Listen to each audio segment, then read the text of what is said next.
जगत गुरु शंकराचार्य भगवान की। धर्म नगरी में पहुंचे हैं, पहले भी आपका एक बार आगमन हुआ। देखिए, ये जो कुरुक्षेत्र है ये धर्म क्षेत्र भी है और ये वो स्थान है जहाँ से धर्म के लिए इतिहास का सबसे बड़ा युद्ध लड़ा गया। और हम लोगों की परिस्थिति ऐसी बनती चली जा रही है कि हमें भी अपने धर्म के लिए युद्ध लड़ने की नौबत आ चुकी है। जो देखो वो हमारे धर्म के ऊपर प्रहार करता चला जा रहा है। यहाँ तक कि जिसको हम गाय को माँ कहते हैं, हमारी माँ को काट काट करके बेचा जा रहा है। और ये भी कहा जा रहा है कि जो बेचने वाले हैं कोई पराये नहीं है, तुम्हारे ही। तो कुरुक्षेत्र की याद हमको आई, क्योंकि कुरुक्षेत्र में जो युद्ध लड़ा गया था उसमें भी यही परिस्थिति थी। अत्याचार हो रहा था, अन्याय हो रहा था और अपने ही अपनों के ऊपर कर रहे थे। तो कुरुक्षेत्र से बढ़िया इस कार्य के लिए दूसरा कोई स्थान नहीं हो सकता। इसीलिए हम लोगों ने सोचा कि कुरुक्षेत्र चलें। अब यहाँ कुरुक्षेत्र रह करके कल दिल्ली जाएंगे और वहाँ पर अंतिम प्रतीक्षा का जो दिन है, क्योंकि ये जो गौ हत्या की मांग है ये आज़ादी के पहले से है हमारी। सब नेताओं ने उस समय भी कहा था कि आज़ादी मिलते ही कलम की पहली लिखावट गाय के बारे में लिखी जाएगी, लेकिन लिखी नहीं गई। 78 साल का समय बीत गया। अब गौ हत्या बढ़ती चली जा रही है, गौ मांस का व्यापार बढ़ता चला जा रहा है और उसके बारे में लोगों का ध्यान भी कमज़ोर होता चला जा रहा है। तो ऐसी परिस्थिति में ये हमारे धर्म के ऊपर आघात है और हमको इस बारे में अब लड़ाई तेज करनी है। तो स्वाभाविक है कि प्रेरणा स्थली पर आकर के प्रेरणा प्राप्त करके जाना अच्छा होगा। तो इसीलिए हम आए हैं।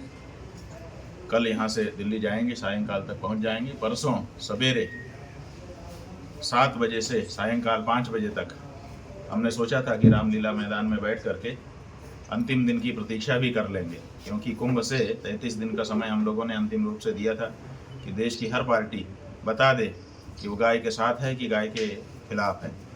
लेकिन अभी तक किसी ने सामने आकर के बताया नहीं। रामलीला मैदान में बैठ करके अंतिम दिन की प्रतीक्षा हम करना चाहते थे। उसके लिए अनुमति मांगी थी, अनुमति भी मिल गई। जो पैसा जमा करना था वो पैसा भी जमा कर दिया। टेंट हाउस, लाइट, माइक सबका इंतजाम भी हो गया। उसके बाद 2 दिन पहले अचानक हमारे जो अनुमति दी गई थी उसको निरस्त कर दिया गया। कहा गया पुलिस की तरफ से कि ऊपर से आदेश आए हैं कि लॉ एंड ऑर्डर की कोई समस्या होने वाली है, इसलिए ये कार्यक्रम नहीं हो सकेगा। अनुमति निरस्त कर दी गई। तो एक तरह से तो हम समझते हैं कि हमारी ये जो प्रतीक्षा की अवधि थी उस अवधि में ही केंद्र सरकार का एक जवाब आ गया, क्योंकि कोई तो जवाब आना था। तो ये जो हम वहाँ पर बैठ करके प्रतीक्षा करने वाले थे, इस प्रतीक्षा को भी ना करने देने का ये उपक्रम बना दिया गया कि वहाँ जो अनुमति मिली थी, अनुमति देने के पहले ही वहाँ पर पुलिस और जो ट्रैफिक है और दूसरे जो संबंधित विभाग हैं वो अध्ययन कर लेते हैं, तभी वो देते हैं। तो उन्होंने सब अध्ययन करके ही अनुमति दी थी। उसके बाद भी निरस्तीकरण का आदेश आने का मतलब है कि केंद्र सरकार ने इसी माध्यम से ये प्रकारांतर से बता दिया कि गाय की बात करने वाले को हम बैठने ही नहीं देंगे। तो गाय की बात क्या करेगा, सवाल क्या पूछेगा, सवाल पूछने वाले को ही बैठने का मौका नहीं दिया जाएगा। तो ठीक है, उन्होंने वहाँ पे बैठने के लिए जो अनुमति थी उसको निरस्त कर दिया। हम कानून के मानने वाले व्यक्ति हैं, हमारी एक अपनी जिम्मेदारी है। तो इसीलिए हमने स्वीकार कर लिया कि ठीक है अब नहीं बैठेंगे, लेकिन दिल्ली की सड़कों पे तो चल ही सकते हैं। तो हमने अब ये तय किया है कि हम 17 तारीख को जो समय हमारे निर्धारित था, सूर्योदय से शुरू करके दिल्ली की सड़कों पे गाड़ी में बैठे हुए घूमेंगे। और हमको और ज़्यादा अच्छा मौका मिल गया। हम एक तरह से धन्यवाद देना चाहेंगे निरस्तीकरण करके उन्होंने और अच्छा मौका दे दिया है। वो क्या मौका है कि पहले तो हम दिल्ली में किसी जगह पे बैठ रहे थे, रामलीला मैदान में। अब गाड़ी में बैठ करके हम जब चलेंगे तो कहाँ जाएंगे? तो स्वाभाविक है कि जितने राजनीतिक दलों के कार्यालय हैं उनके सामने से भी हमारी गाड़ी गुजरेगी। तो अब वहाँ पे हम गाड़ी रोकेंगे और रोक करके कहेंगे कि तुम्हारे दरवाजे आके शंकराचार्य जी पूछ रहे हैं कि बोलो गाय के बारे में तुम्हारा क्या कहना है, हाँ कि ना। अगर हाँ है तो स्वागत है, ना है तो स्वागत तो नहीं है, लेकिन सम्मान है कि कम से कम सच बोल रहे हो। और अगर हाँ ना बोलने की दोनों की हिचकिचाहट है, इसका मतलब है कि 78 साल से जैसा आप चलाते आए हैं आगे भी वैसा ही चलाने का आपका इरादा है, जो कि हमको स्वीकार नहीं है। इसलिए 5 बजे शाम तक घूम करके जो जो कार्यालय आएंगे सबके सामने उनसे पूछते हुए 5 बजे अपनी बात हम कहेंगे, और उसी आधार पर जो देश के सनातनी हैं, गौ भक्त हैं, वो अपना अगला कार्यक्रम सुनिश्चित करेंगे। गुरु जी भी कब लंबे समय तक अनशन पे बैठे रहे, गौ को बचाने के लिए बड़े प्रयास, जीवन समर्पित कर दिया।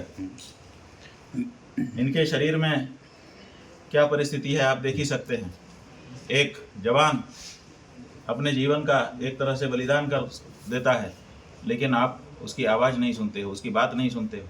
ये हमारे आज़ाद जी हैं, ये भी आपके हरियाणा के हैं।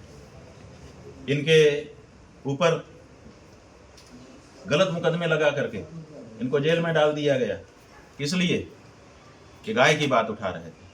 तो जो गाय की बात करेगा उसको उसकी परमिशन निरस्त कर दी जाएगी।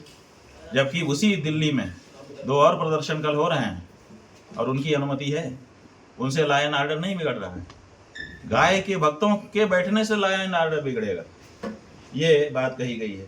तो जो गाय की बात करेगा उसके विरुद्ध कार्यवाहियाँ की जाएंगी। ये इस समय की परिस्थिति है। एक बात इस समय चली है पूरे देश में औरंगजेब के बारे में। हम तो जो देख रहे हैं परिस्थिति, औरंगजेब तो सामने ही दिखाई दे रहा है। नहीं, क्या करता होगा अंग्रेज? यही तो करता होगा जो आज हो रहा है। तो ये अच्छी परिस्थिति नहीं है। इसीलिए हम ये चाहते हैं कि अब देश का वो गौ भक्त जनमानस बिल्कुल खड़ा हो जाए, आर पार की लड़ाई लड़ ले, अन्यथा गौ माता की हत्या का जो कलंक है अब उसके माथे भी होगा। गुरुदेव, अक्सर जो है महाकुंभ में कुछ विवादों बयानों पे आपके विवाद भी हुआ, इस विषय में क्या कहेंगे? क्योंकि आप लोग कहते हो, आप लोग पत्रकार हो, हम क्या कहें, आप कहते हो विवाद हुआ। क्या विवाद हुआ हमारे बयान पर? जो सच बात थी हमने कही, किसी ने उस सच्चाई का खंडन किया, विवाद क्या हुआ? आप लोग कहते हो विवाद हुआ, क्या विवाद हुआ बताओ? नहीं, सच्चाई को लेके भी नहीं, सच्चाई कहना विवाद है। हाँ जी, ऐसा क्यों बोलते हो आप लोग? सच्चाई कहना विवाद नहीं होता है। हमने कोई बात ऐसी नहीं कही जो विवादास्पद हो। हमने सच कहा और हमारे द्वारा कहा गया सच बाद में प्रमाणित हुआ। हाँ जी, जब जब हमने कहा तब, क्योंकि हमने कभी भी मिथ्या या दुर्भावना से कोई आरोप नहीं लगाया। इसलिए हमने जो कहा वो आपको नहीं चुभा सुहाया, वो एक अलग बात है। आपको चुभ गया, वो भी एक अलग बात है। लेकिन विवादास्पद बयान हमने दिया, ये आपका गलत आरोप है हमारे ऊपर, हम इसको अस्वीकार करते हैं। और या तो आप बताओ कि क्या विवादास्पद बयान था हमारा, उसमें विवाद क्या था? ऐसा मत कहो, शंकराचार्य जी जिम्मेदारी से बोलते हैं।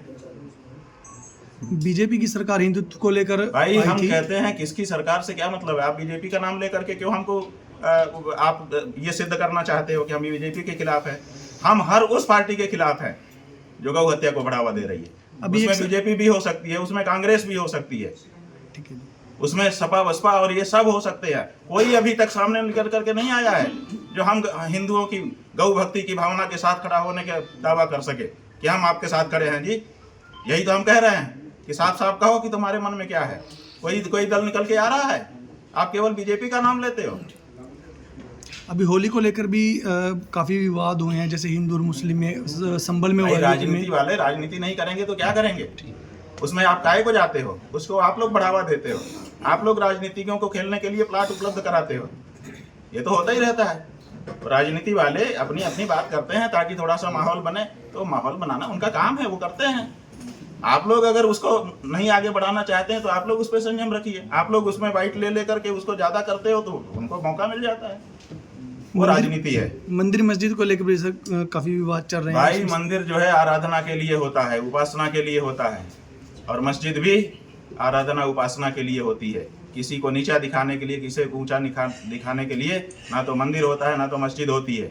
हम पूछना चाहते हैं उन हिंदुओं से और उन मुसलमानों से जो मंदिर और मस्जिद का किसी को नीचा दिखाने के लिए उपयोग करते हैं, कहाँ है तुम्हारे धर्म में, बताओ।